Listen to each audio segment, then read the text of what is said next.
Hello, welcome to Market Discussion of the Day. Today, May 27, 2025, Tuesday ആണ്. So market ഡിസ്കഷനിലോട്ട് പോകുന്നതിന് മുന്നേയായിട്ട് നമ്മൾ എല്ലാ ദിവസവും പറയുന്നത് പോലെ നമ്മളുടെ പുതിയ ഫ്രീ ഫോറക്സ് ട്രേഡിംഗ് ബാച്ച് ഇന്ന് സ്റ്റാർട്ട് ചെയ്യുന്നതാണ്. ഇന്ത്യൻ ടൈമിംഗ് 7:30 മണിക്കും 10:30 മണിക്കുമായിട്ട് 2 ബാച്ചിലായിട്ടാണ് നമ്മൾ ഇന്നത്തെ പുതിയ ഒരു കോഴ്സ് സ്റ്റാർട്ട് ചെയ്യുന്നത്. ഓക്കെ, കോഴ്സിന് ജോയിൻ ചെയ്യണം എന്നുള്ള ആൾക്കാർക്ക് ഉറപ്പായിട്ടും എൻ്റെ ഡിസ്ക്രിപ്ഷനിൽ ഇന്ന് മെസ്സേജ് അയച്ചാലും ഞാൻ അതിന് പ്രോപ്പറായിട്ടുള്ള അതിൻ്റെ ഡീറ്റെയിൽസ് എല്ലാം ഞാൻ അതിനകത്ത് പറഞ്ഞു തരുന്നതായിരിക്കും. ഓക്കെ, സോ എനിക്ക് പറയാനായിട്ടുള്ള കാര്യം എന്താ വെച്ചാൽ വൈകുന്നേരം 7:30 മണിക്കും 10:30 മണിക്കുമായിട്ട് 2 ബാച്ചിലായിട്ടാണ് ക്ലാസ്സുകൾ നടക്കുന്നത്. ഒരേ കാര്യങ്ങളായിരിക്കും 2 സമയത്തും പറയുന്നത്. അപ്പം നിങ്ങളുടെ സൗകര്യം അനുസരിച്ചിട്ട് നിങ്ങൾക്ക് കയറാം. പക്ഷേ ആ സമയത്ത് അടുത്ത 4 ദിവസം വെള്ളിയാഴ്ച വരെ ഫ്രീ ആയിട്ടുള്ള ആൾക്കാർ മാത്രമേ ദയവ് ചെയ്ത് എനിക്ക് മെസ്സേജ് അയക്കാൻ പാടുള്ളൂ. ഓക്കെ, ചിലപ്പോൾ ഒരു ദിവസത്തെ ക്ലാസ്സൊക്കെ മിസ്സായി പോയാലും പിറ്റേ ദിവസം നമ്മൾ റെക്കോർഡഡ് സെഷൻ പ്രൊവൈഡ് ചെയ്യുന്നുണ്ട്. 11 മണിക്കും രാവിലെ 11 മണിക്കും 4 മണിക്കും റെക്കോർഡഡ് സെഷൻ പ്രൊവൈഡ് ചെയ്യുന്നുണ്ട്. സോ അത് മാത്രമല്ല, ഇതൊരു ബേസിക് ക്ലാസ് ആണ്. ഒരു വളരെ 4 ദിവസത്തെ ക്ലാസ് എന്ന് പറയുമ്പോൾ തന്നെ നിങ്ങൾക്ക് മനസ്സിലാവുമല്ലോ, ഒരു ബേസിക് ക്ലാസ് ആണ്. അപ്പോൾ ക്ലാസ്സിലും ഇമ്പോർട്ടൻ്റ് ക്ലാസ് കഴിഞ്ഞിട്ട് നമ്മൾ പ്രൊവൈഡ് ചെയ്യുന്ന കുറച്ച് സർവീസസ് ഉണ്ട്. എന്താ പറയുക, മാർക്കറ്റ് ഡിസ്കഷൻ എന്നൊക്കെ പറഞ്ഞിട്ട് വൈകുന്നേരം 6:30 മണിക്ക് നടക്കുന്ന ഒരു ലൈവ് പ്രോഗ്രാമാണത്. ഓക്കെ, സോ അതിൽ ജോയിൻ ചെയ്ത് over A point of time നമ്മൾ ട്രേഡിംഗ് പഠിച്ചെടുക്കും എന്നുള്ളതാണ്. അല്ലാത്തുള്ള ആൾക്കാർക്ക് ഡീറ്റെയിൽ ആയിട്ട് പഠിക്കണം എന്നുള്ള ആൾക്കാർക്ക് നമ്മളൊരു പെയ്ഡ് കോഴ്സും പ്രൊവൈഡ് ചെയ്യുന്നുണ്ട്. ജൂലൈ 1 തീയതി ആയിരിക്കും അതിൻ്റെ കോഴ്സ് സ്റ്റാർട്ട് ചെയ്യുന്നത്. അതിൻ്റെ ഡീറ്റെയിൽസ് അറിയണം എന്നുണ്ടെങ്കിൽ എനിക്ക് മെസ്സേജ് അയച്ചു കഴിഞ്ഞാൽ ഞാൻ ഡീറ്റെയിൽ ആയിട്ട് പറഞ്ഞു തരുന്നതായിരിക്കും. So coming to market discussion, coming to fundamental side. സോ ഇന്ന് നമുക്ക് ഫണ്ടമെൻ്റൽ സൈഡിൽ നിന്ന് കലണ്ടർ ബേസ് ചെയ്തിട്ടുള്ള ന്യൂസുകൾ നോക്കിക്കഴിഞ്ഞാൽ ഇന്ന് യൂറോസോണിൽ നിന്ന് കൺസ്യൂമർ പ്രൈസ് എക്സ്പെക്റ്റേഷൻ ഉണ്ട്. അത് യൂറോയിൽ ട്രേഡ് ചെയ്യുന്ന ആൾക്കാർ രാവിലെ 10 മണി UK ടൈമിംഗ് 10 മണിക്ക് ഒന്ന് മാർക്കറ്റിനെ ഒന്ന് നോക്കുക. ഓക്കെ, അതേപോലെ തന്നെ ഡ്യൂറബിൾ ഗുഡ്സ് ഓർഡർ ഉണ്ട്. അതിലും ഇമ്പോർട്ടൻ്റ് ആയിട്ടുള്ള ന്യൂസാണ് CB കൺസ്യൂമർ കോൺഫിഡൻസ് ഇൻഡെക്സ്. കൺസ്യൂമറിൻ്റെ കോൺഫിഡൻസ് എത്രമാത്രം ഉണ്ട് അതിൻ്റെ ഒരു ഇൻഡെക്സ് ആണ് ഈ പറയുന്ന 3 മണിക്ക്. ഇപ്പം US നടക്കുന്ന US ഗവൺമെൻറ് കൊണ്ടുവന്നിട്ടുള്ള താരിഫുകളൊക്കെ പ്രമാണിച്ച് ഉറപ്പായിട്ടും ഈ കൺസ്യൂമർ കോൺഫിഡൻസ് ഇൻഡെക്സ് എന്ന് പറയുന്ന ഇന്ന് വരാൻ പോകുന്ന ആ ന്യൂസ് ഉറപ്പായിട്ടും മാർക്കറ്റിനെ നല്ല രീതിയിൽ തന്നെ അത് അഫക്റ്റ് ചെയ്യാനുള്ള പോസിബിലിറ്റി, ഒരു ഡയറക്ഷണൽ ചേഞ്ച് ആകും എന്നൊന്നും ഞാൻ പറയത്തില്ല കേട്ടോ. പക്ഷേ ഉറപ്പായിട്ടും അതൊരു എന്താ പറയുക, വലിയൊരു ഇമ്പാക്റ്റ് ഉണ്ടാക്കും. ഏറ്റവും ഇമ്പോർട്ടൻ്റ് ആയിട്ടുള്ള കാര്യം അത് 3 മണിക്കാണെന്നുള്ളതാണ്. ഓക്കെ, കാരണം US സെഷൻ ഓപ്പൺ ആയിട്ടുള്ള സമയത്ത് വലിയ പൊളിറ്റിക്കൽ സൈഡിൽ നിന്നും ഒരുപാട് ന്യൂസുകൾ പ്രതീക്ഷിക്കുന്ന ദിവസമാണ്. സോ ഇതാണ് എക്കണോമിക് കലണ്ടർ ബേസ് ചെയ്തിട്ടുള്ള ന്യൂസുകൾ. നിങ്ങൾക്കറിയാലോ, കലണ്ടർ ബേസ് ചെയ്തിട്ടല്ല പല കാര്യങ്ങളും ഇപ്പോൾ നടക്കുന്നത്. എന്താണ് ഇപ്പോൾ പൊളിറ്റിക്കൽ സൈഡിൽ നിന്നുള്ളാവുന്ന ഒരുപാട് ചർച്ചകളും കാര്യങ്ങളും ഒക്കെ നടക്കുന്നുണ്ട് അല്ലേ. അപ്പം അതിനകത്ത് ബേസിക്കലി യൂറോപ്യൻ യൂണിയൻ എതിരെ US വെച്ചിട്ടുള്ള താരിഫ്, അപ്പോൾ അത് ജൂൺ 1 തീയതി മുതലായിരുന്നു വെച്ചുകൊണ്ടിരുന്നത്. അത് മാറ്റി ഇപ്പോൾ ജൂലൈ 1 തീയതി മുതലാക്കിയിട്ടുണ്ട്. ഓക്കെ, സോ അത് എന്താ പറയുക, അവിടെയും അൺസർട്ടനിറ്റിയാണ് അല്ലേ. അപ്പം അത് എന്തായിത്തീരും എന്നുള്ള കാര്യങ്ങളൊക്കെ നമ്മൾ കണ്ടറിയേണ്ടിയിരിക്കുന്നു. അതേപോലെ തന്നെ യൂറോപ്യൻ സെൻട്രൽ ബാങ്ക് അവരുടെ എക്കണോമിയിൽ എന്താ പറയുക, ഒരു ഫ്രാക്ചേർഡ് എക്കണോമി ആണ് എന്നുള്ളൊരു രീതിയിലുള്ളൊരു ടോക്ക് അല്ലെങ്കിൽ ഒരു സ്റ്റേറ്റ്മെൻറ്റ് വന്നിട്ടുണ്ട്. അത് ഏറ്റവും ഇമ്പോർട്ടൻ്റ് ആയിട്ട കാര്യം, US മാർക്കറ്റ് ഓപ്പൺ ആവുന്ന സമയത്ത് പല സ്റ്റേറ്റ്മെൻറ്റുകൾ പല സ്ഥലങ്ങളിൽ നിന്ന് വരുന്നുണ്ട്.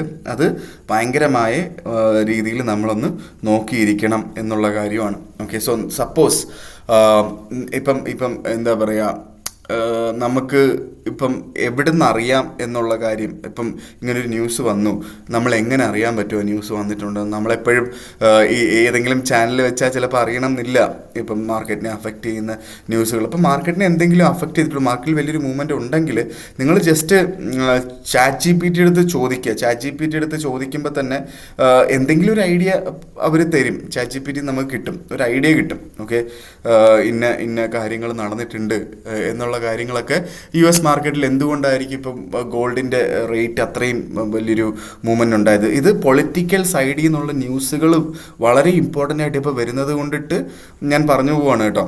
അത് വെച്ച് നിങ്ങൾ തീരുമാനം എടുക്കണം, ഡിസിഷൻ എടുക്കണം എന്നൊന്നും അല്ല ഞാൻ ഉദ്ദേശിക്കുന്നത്. ഞാൻ അങ്ങനെ പറയത്തുമില്ല. പക്ഷേ നിങ്ങൾക്ക് അറിഞ്ഞിരിക്കാനായിട്ട് ഇന്ന സമയത്ത് മാർക്കറ്റ് ഭയങ്കരമായൊരു ഓട്ടോ ഓടി, അപ്പോൾ പൊളിറ്റിക്കലി എന്തോ സംഭവിച്ചിട്ടുണ്ടെന്നുള്ളൊരു കാര്യം മനസ്സിലാക്കുക, ആരോ ഒരു സ്റ്റേറ്റ്മെൻറ്റ് ഇറക്കി എന്നുള്ളൊരു കാര്യം മനസ്സിലാക്കുക. അത് നമുക്ക് ആ ഒരു സമയത്ത് മനസ്സിലാകും എന്നുള്ള കാര്യമാണ്. നമ്മൾ വേറെ വെളിയിൽ ആരെയും വിളിച്ച് ചോദിക്കേണ്ട ആവശ്യമൊന്നുമില്ല. ഓക്കെ, സോ ഇതാണ് ബേസിക്കലി എനിക്ക് നമ്മുടെ ഫണ്ടമെൻ്റൽ സൈഡിൽ നിന്ന് പറയാനായിട്ടുള്ളത്. സോ നമ്മൾ ടെക്നിക്കൽ സൈഡിലോട്ട് വരുമ്പോൾ ഫസ്റ്റ് ഓഫ് ഓൾ നമ്മൾ JPYയിൽ 143.11 റേഞ്ചിൽ നിൽക്കുകയാണ്. മാർക്കറ്റ് ഇന്നലെ മാർക്കറ്റ് ഒന്ന് താഴോട്ട് പോയി 142 റേഞ്ചിൽ മാർക്കറ്റ് വന്നിട്ടുണ്ടായിരുന്നു. ഓക്കെ, 142.2 141 വരെ വരും എന്നാണ് നമ്മൾ പ്രതീക്ഷിച്ചത്. പക്ഷേ മാർക്കറ്റ് വീണ്ടും തിരിച്ച് കയറി പോകുന്നൊരു കാഴ്ചയാണ് നമ്മൾ കണ്ടത്. പക്ഷേ മാർക്കറ്റ് 143.5 മുകളിലോട്ട് പോകാനായിട്ടുള്ള പോസിബിലിറ്റി വളരെ കുറവാണ്. ഓക്കെ, മാർക്കറ്റ് തിരിച്ചൊന്നും കൂടെ 142 ഒന്നുകൂടെ ടെസ്റ്റ് ചെയ്തിട്ടേ തിരിച്ച് കയറി പോകത്തുള്ളൂ എന്ന് ആണ് എൻ്റെ ഒരു വിശ്വാസം എന്നുള്ളതാണ്. അങ്ങനെ 142 നിങ്ങൾക്ക് അടുത്ത വട്ടം കിട്ടുമ്പോൾ നമുക്ക് അവിടുന്ന് നല്ലൊരു സെല്ലെടുത്ത് സ്റ്റാർട്ട് ചെയ്യാം JPY.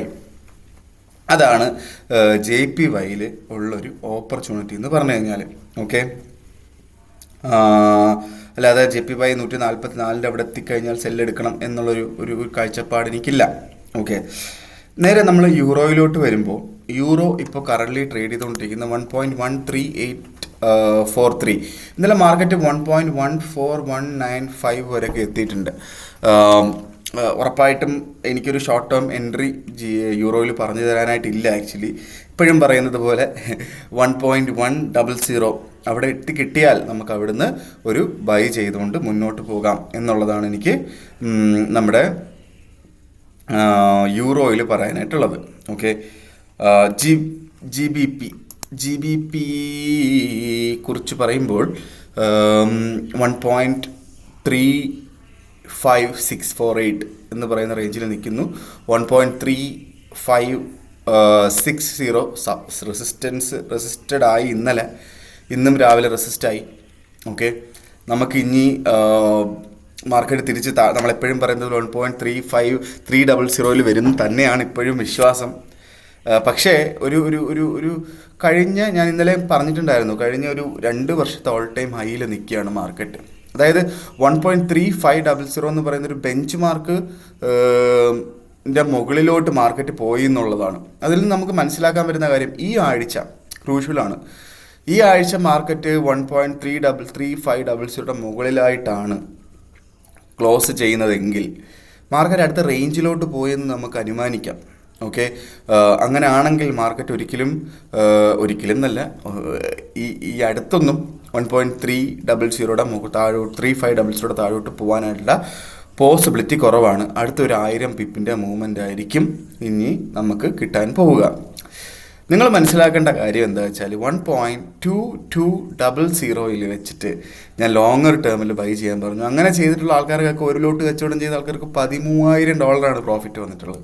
ഓക്കെ, അന്ന് ഞാൻ മേടിക്കാനായിട്ട് പറഞ്ഞു. അന്നാണെന്ന് തോന്നുന്നു എനിക്ക്, ഞാൻ യൂട്യൂബൊക്കെ സ്റ്റാർട്ട് ചെയ്ത സമയമാണത്. അപ്പോൾ അന്ന് മേടിക്കാനായിട്ട് പറഞ്ഞു. കാരണം അതൊരു ഭയങ്കരമായൊരു നല്ലൊരു ബൈ പോയിൻ്റ് ആയിരുന്നു. സോ ഇനി നമുക്ക് അതേപോലത്തുള്ള ഓപ്പർച്യൂണിറ്റി കിട്ടുമോ ഇല്ലയോ എന്നുള്ളതാണ്. ചിലപ്പോൾ ഇനി അടുത്തൊരു 3 വർഷം പുതിയൊരു ഗവൺമെൻറ് UK ഇപ്പോൾ ഭരണത്തിൽ വന്നു.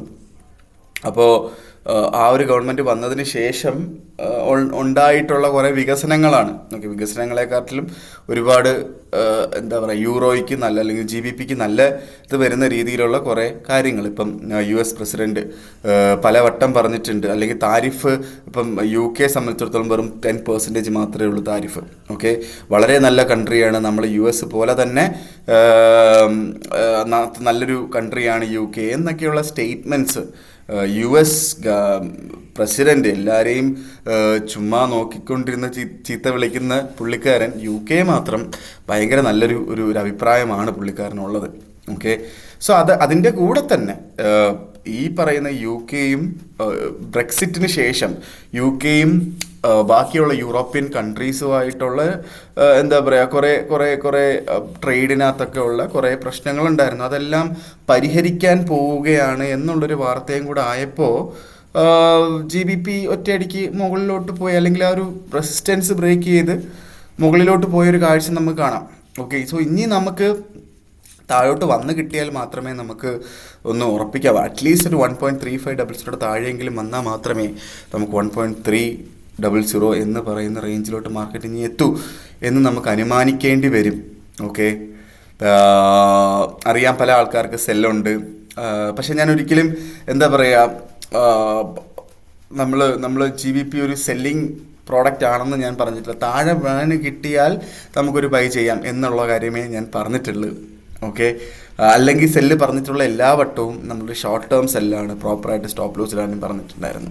ഓക്കെ, സോ നമുക്ക് കാണേണ്ടിയിരിക്കുന്നു GBPയുടെ കാര്യം എങ്ങോട്ട് പോകും എന്നുള്ള കാര്യം നമ്മൾ കാണേണ്ടിയിരിക്കുന്നു. എന്തായാലും നമുക്ക് കാണാം, നോക്കി നമുക്ക് മനസ്സിലാക്കാം, ഒന്നുകൂടെ ഒന്ന് റിട്രേസ് ചെയ്ത് വരുമായിരിക്കാം എന്ന് പ്രതീക്ഷിക്കാം.